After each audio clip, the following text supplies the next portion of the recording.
The narrative begins by telling about the legend of a merciless witch whose name caused fear just by being pronounced.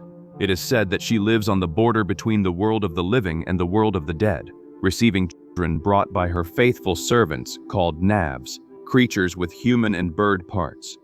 Such abominations used their alluring abilities, captured the little ones, and took them into the hands of the witch, where the end was certain for them. Soon after, their parents forgot the existence of their souls, as if they had never been born. However, there was a way to fight the witch. A child with a pure and radiant soul, full of love, was capable of defeating the creature's evil and imprisoning her in the realm between the worlds. Nevertheless, the entity never gave up continuing her wickedness.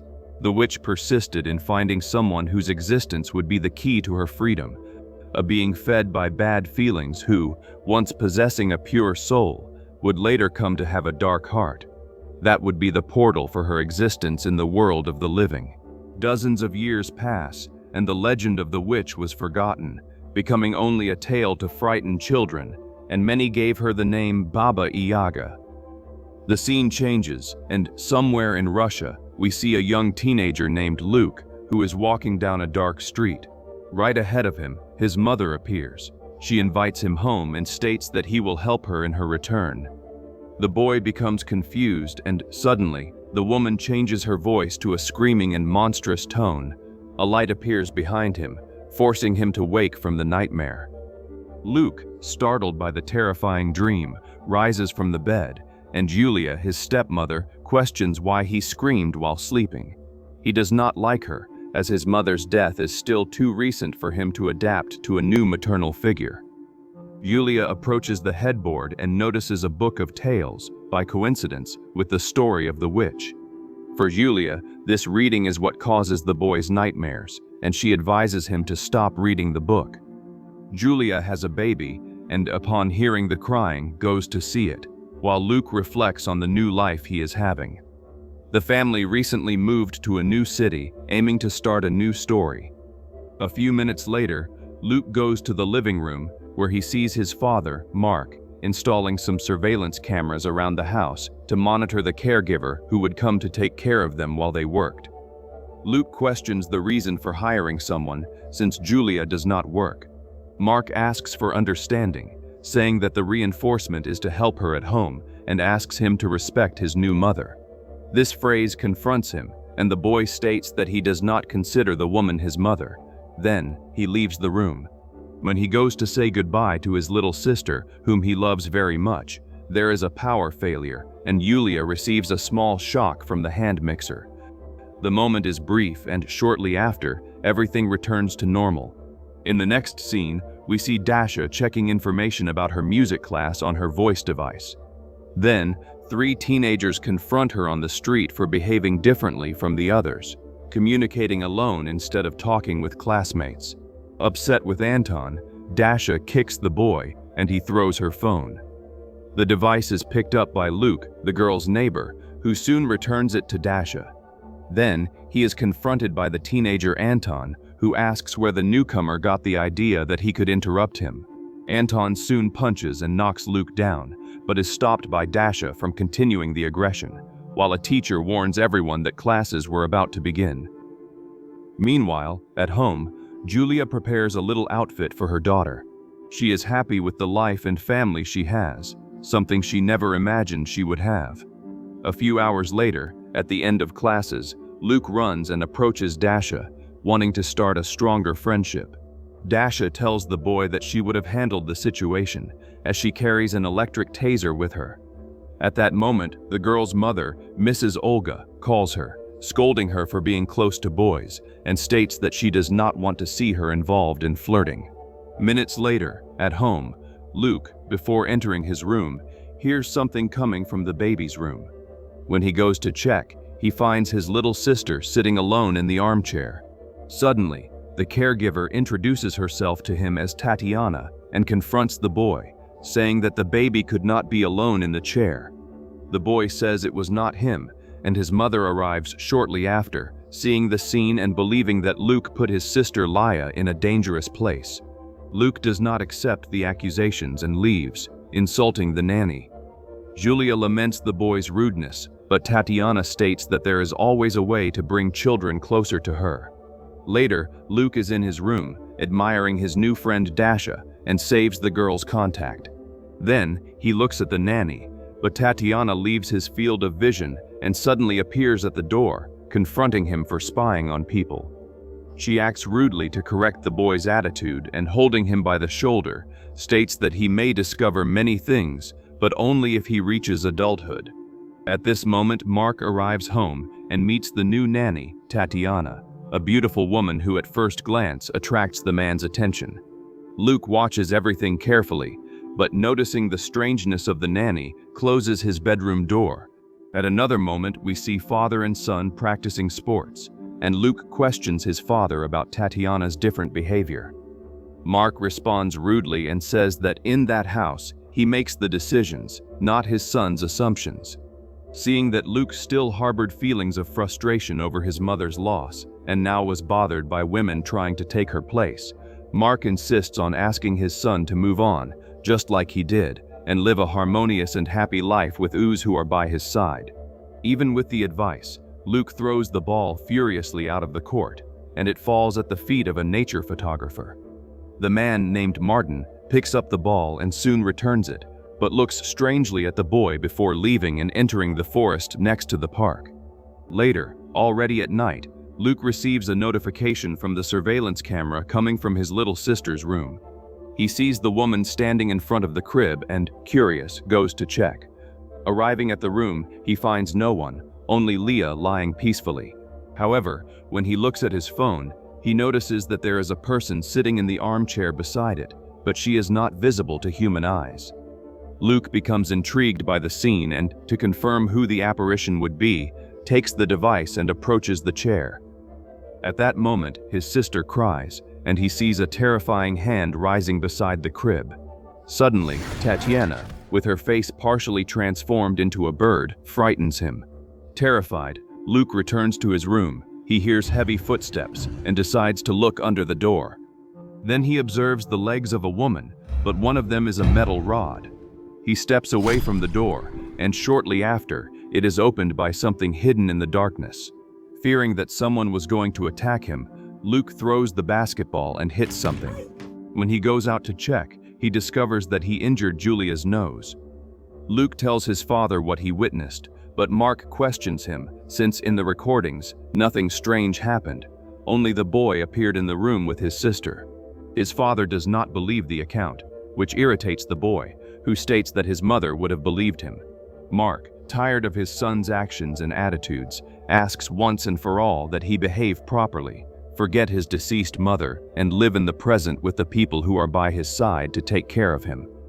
As soon as his father leaves, Luke notices, on the floor near the entrance of the room, the embedded mark of the iron rod, making the moment he experienced real.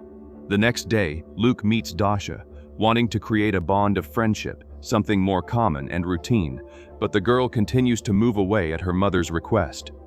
At that moment, Anton and his friends approach to retaliate for the previous conflict, forcing the teenagers to flee from them. Dangerously, the group enters the forest next to the park, seeking to get rid of the pursuers. At a certain location, already far from the city, Anton ends up tripping and getting caught in red ropes tied to the trees, while his friends continue the pursuit. Suddenly, the photographer Martin finds him and easily takes the pocket knife from his hands. Martin frees Anton and says that where he is, children should not venture. Martin moves away from him and heads to his house, which is there in the forest. Soon after, his colleague Carl says that his mother told him that the photographer was once military and now lives as a hunter, looking for weapons left lost in the forest since the Second World War. Anton does not care, irritated by the man's affront, but his colleague says he has heard reports that Martin had killed many and that it would not be good to continue near him. Back to the teenagers Luke and Dasha, who were going even deeper into the forest, they end up finding a strange abandoned electrical installation from where the red cords were connected. Fearing being found by the enemy teenagers, the two enter and hide in the place. They take a look inside, finding the things present there strange, including an old furnace, which, according to the elders, was used as punishment for many before deaths by fire. Dasha says that her grandmother told the tale that those who died there had their souls trapped nearby and whispered their names to the living, tormenting them day after day. If the living looked at the place from where the voice came, their faces were stolen. However, this report was only an attempt to scare the boy. Suddenly, Luke begins to hear a woman's voice, asking him to get her out of there, but Dasha does not hear it. At that moment, Luke's phone emits a motion alarm from his sister's room, and when looking at the recordings, he quickly notices that the little one is alone, surrounded by red lines, a scene that soon disappears. Worried, he says he must return home. Meanwhile, at Yulia's house, she begins to hear voices, and when she closes and opens her eyes, she sees herself in a room covered with red lines, and her baby has disappeared. She grabs the spool of thread that goes to the door of the other room, and when she pulls the thread, she notices a human creature emerging from the darkness. While the teenagers return home, one of their pursuers finds the abandoned installation, but, hypnotized, stands paralyzed before that place. Soon, his eyes turn white, and the entrance to the abandoned installation opens for him to enter. Night begins, and again, a few minutes later, Luke arrives home with Dasha. He looks for his parents, but finds only his sister inside the crib. He tells his friend that he has witnessed strange things through the cameras, but everything, to her eyes, appears normal. Dasha states that it must be only a defect in the surveillance cameras. Then, she receives the alert of her music class and needs to leave. After her departure, Luke returns to Laya's room, but finds only a doll in the crib. He becomes fearful and hears the sound of crying coming from the living room. When he reaches the room, he witnesses the cleaning machine turning on by itself. Confused, he approaches to turn it off, but when he turns around, he observes in the shadows the silhouette of something grotesque, which soon disappears. The striking footsteps of the iron leg approach him, and terrified, Luke grabs parts of the machine and begins to strike the air around him, believing that there is something invisible there. Suddenly, a terrifying hand paralyzes one of the blows and knocks the boy down. The scene then shows a quick flash of Luke's sister being trapped inside the furnace of the abandoned electrical installation, something that makes him wake up frightened from another nightmare. Not understanding what is happening to him, he quickly goes to his sister's room, but this time finds nothing, no furniture, no crib. The room is empty, as if they had never bought baby things. Luke sees only a family photo, which previously showed Laya in her mother's arms, but the photograph reconstructs itself, and the little one disappears from existence.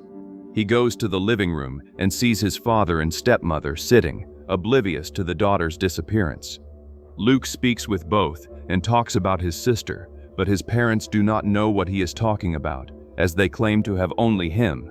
To prove his sister's existence, the boy goes to the closet and grabs a pacifier hidden there, but when he shows it to his parents, the object disappears from his hands. His father believes that his son's mental health is shaken due to the trauma caused by the accident that took his mother's life. Luke, seeing that the two do not remember Laya or pretend to have forgotten her, confronts them about their disregard. This enrages Mark, who grabs his son and forces him to wash his face to wake up to reality. Then, he locks him in his room so that he can reflect on his actions. After that, Mark talks with his companion, but, in the mirror's reflection, the woman who appears is Tatiana. It is not yet revealed what happened, but, after Tatiana's arrival at the house, the family's reality changed. In the room, Luke thinks a little and decides to ask Dasha for help. They arrange to meet in the park, but first Luke needs to escape from his house. At Dasha's house, her mother knows that her daughter is going to meet the boy and warns her not to trust men, remembering the rejection she suffered from her former partner. Being rude, Mrs. Olga asks her daughter not to go out and to continue doing the exercises on the piano. The scene then shows that Tatiana is Dasha's teacher and is shaping the family's reality. When Mrs. Olga calls her daughter, Dasha notices her mother's strange behavior, who now has a metal leg, something terrifying for the girl. Suddenly, something pulls her into the darkness.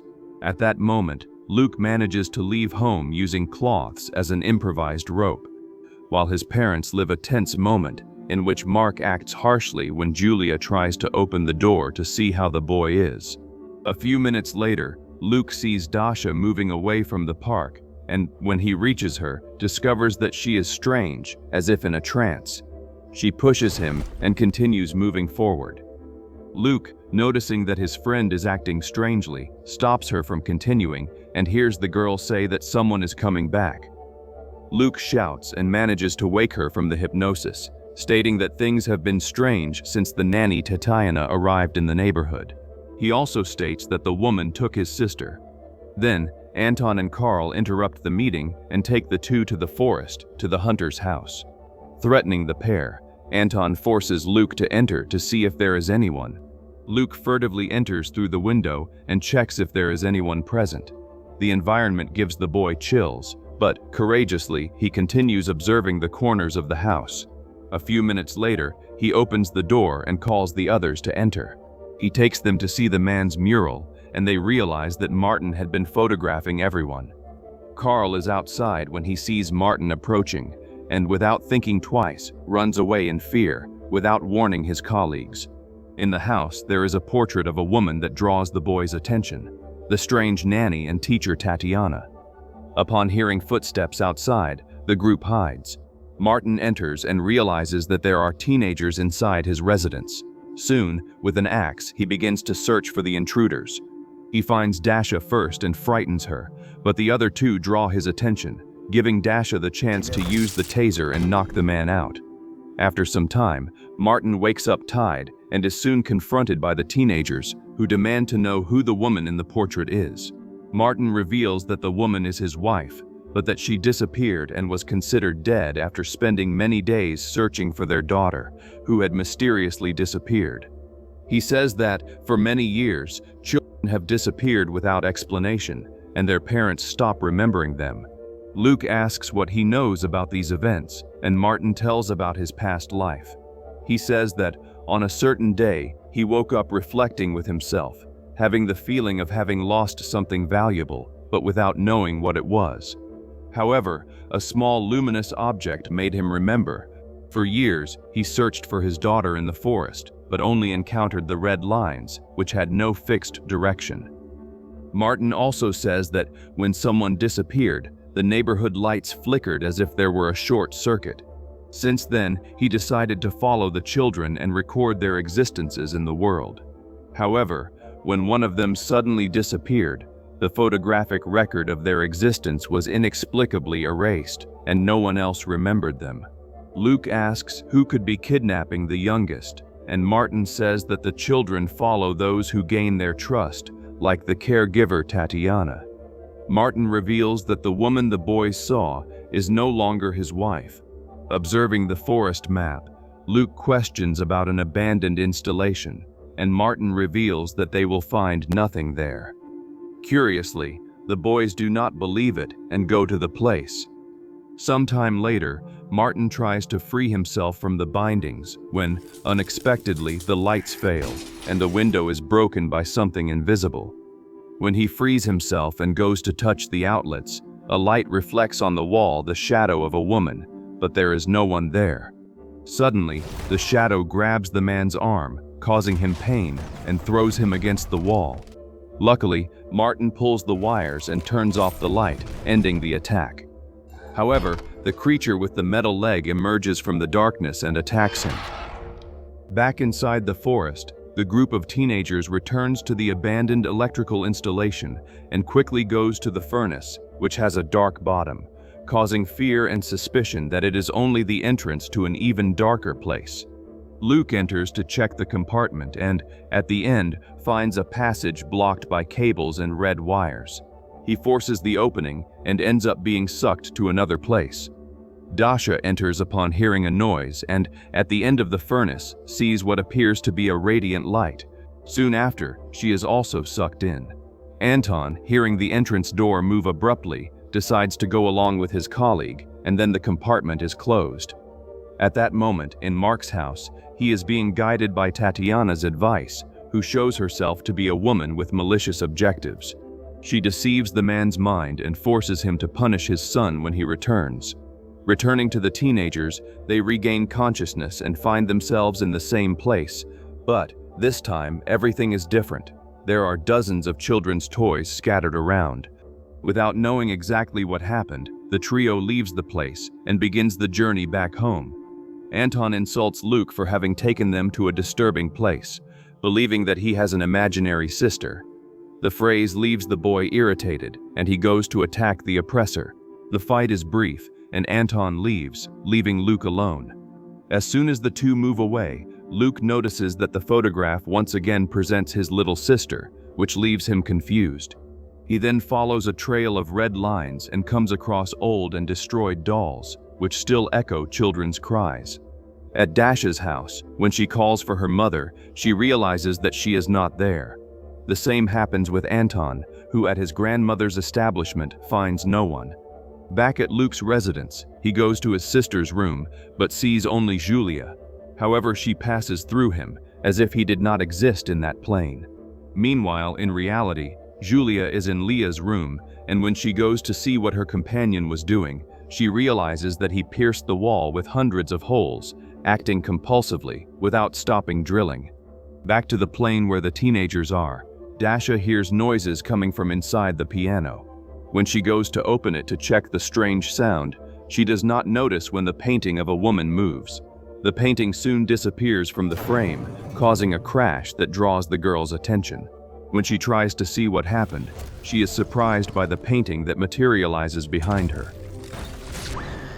Luke hears Dasha's scream and quickly runs to his friend's house. However, when he enters the residence, he sees that things are macabre, as his reflection remains staring at him. Upon reaching Dasha's room, he notices paranormal events, such as his friend trapped in the place of the painting on the wall.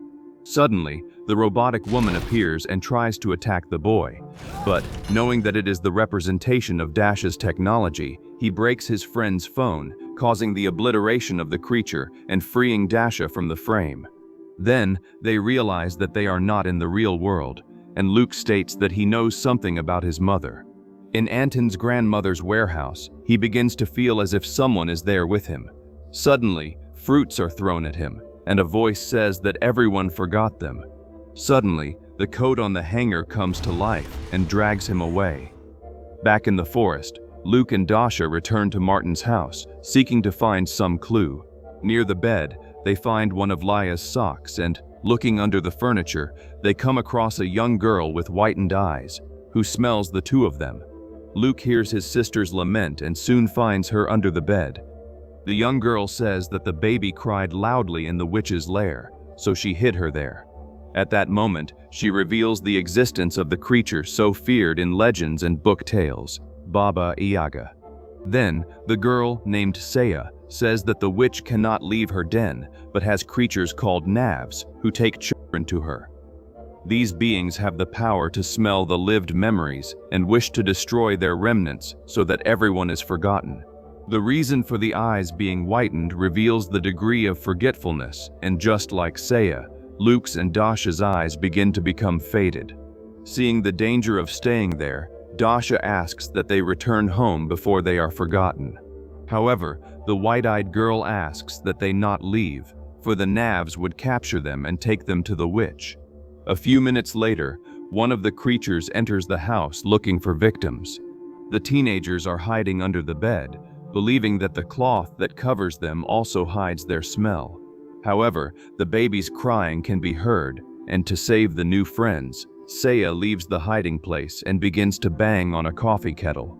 The noise attracts the creature in the shadows, and soon the little one is dragged from the place. In the abandoned electrical installation, Anton wakes up surrounded by cables and hears a growl echoing through the place. He tries to free himself, but his missing colleague asks him to stay quiet, for the witch is waking up. Suddenly, the cables that bound the colleague are lifted and taken into a darkness above. After that, only his screams echo before silence. Anton hears everything in fear and cannot free himself from the bindings. He tries to force them with his movements, but Saya asks him not to make sudden movements, for that will attract the witch to him. Soon she begins to free him. Back at Martin's house, Luke has an idea. Risking themselves so that they can leave that frightening dimensional place, he asks Dasha to take the blanket that hides their smell. Back in the witch's lair, Saya says that she has escaped from there sometimes, always taking advantage of the moments when the witch devoured others in her place. The two arrive at the furnace just at the moment when Dasha, Luke, and little Leah also arrive. A shrill and angry scream echoes through the installation, showing that the witch has awakened in fury. The teenagers quickly enter the compartment to cross back to the true reality. However, the cables act as a dimensional lock and do not allow the group's passage. Luke tries to open the portal and succeeds. Seeing this, Saya states that the boy is the soul that the witch seeks to feed on and finally conquer her freedom. Meanwhile, Martin awakens in the real world, remembering nothing more about his daughter. At that moment, on the border between planes, Saya begins to fade and soon disappears completely, a reflection of her father's forgetfulness of her existence. The teenagers manage to return to the real world and go back to their homes. Anton heads to Martin's house, but the man does not recognize him as the boy from before. When Dasha arrives at her mother's house, she is scolded by her for invading her residence, revealing that Mrs. Olga does not recognize the girl as her daughter. Luke arrives home and looks for his parents, but does not find them there. Observing the photograph, he realizes that he no longer exists in it, so, most likely, his parents have not yet returned to reality. The fact makes everything desperate and anguishing for Luke. He turns when someone calls him, and Julia questions who the boy is. Upon seeing the boy's tearful face, Julia welcomes him and asks about his fears. He says nothing, so the woman talks about the dreams she has with a crying baby, from which she always wakes up frightened. Hearing this, Luke gives Lia's sock to his mother and states that, if she can remember, her daughter will return to her. Believing that reality can still be restored, Luke stands up and goes outside, but his father stops him, not recognizing him as a son and only following Tatiana's order, who revealed herself to be one of the Navs. Without sanity, Mark enters the room looking for his son and soon finds him. He grabs him and, without any reflection, prepares to kill him. Fortunately, before he can hurt him, Julia interrupts the attack, injuring Mark's arm and giving Luke a chance to escape. Minutes later, the teenagers gather in the park and decide what to do. They will return to the witch's lair, bring Leah and her memories back, and then destroy the furnace and the creature's portal. Moments later, they wake Martin and force his mind to remember his daughter through the lamp made by the two while creating strong bonds. The plan works, and Martin recovers Saya's memories, telling the teenagers that his daughter is alive and that they must quickly go to the place of the passage. The group grabs some equipment and gasoline and goes to the place. As soon as they arrive, the teenagers enter the furnace, and Martin, before entering, hears the door open. Suddenly, the Nav Tatiana surprises him and injures him, embedding her iron leg into his shoulder. It is revealed that Tatiana submitted to the witch's will and in exchange would have her daughter back. Therefore, she became a Nav to capture children and take them to the creature's lair. Martin tries to bring his companion's sane mind back, asking her to help them, for the boys also seek to save those they love. The teenagers search for Luke's sister and find her being cared for by the personification of his mother. However, it is the witch who soon hypnotizes the other friends and tries to deceive the boy so that together they can leave there, for he was the chosen one capable of crossing both sides of the worlds. The boy becomes confused, not understanding who is before him. The creature hands him a blade and asks him to get rid of Leia, for she is the fruit of those who abandoned him. Fortunately, Luke is not carried away by false statements and denies the witch's request, stating that she is not his true mother. The witch then shows her real appearance and then emits a disturbing scream. Next, she grabs the boy with the red lines and uses the material to recreate herself before Luke, asking once more for him to help her return to the world of the living, otherwise she will destroy him. The friends try to draw the witch's attention, giving Luke an opportunity to try to free himself using a flare. The boy succeeds and hits the witch's face, burning the lines that formed her body. When destroyed, the servant Navs also fade away. To their joy, Leah is fine, and everyone quickly exits through the portal toward the real world. Then, they set fire to the place, destroying the entire installation and the portal that led to the witch's lair. Anton accompanies Martin to his house, while Dasha returns to her mother's arms, who remembers her. At Luke's house, his parents observe the empty crib inside the room, not understanding why that is there. The memories begin to return slowly and solidify when Luke brings his sister back into Julia's arms. The film ends showing that reality has apparently returned to what it should be. On one morning, the friends visit Martin, who will move after accepting the loss of his family. The teenagers invite him for a group photo, recording that moment of joy. While alone with Dasha, Luke feels something dark, and a voice echoes, stating that the witch can never be killed and will always find a way to return.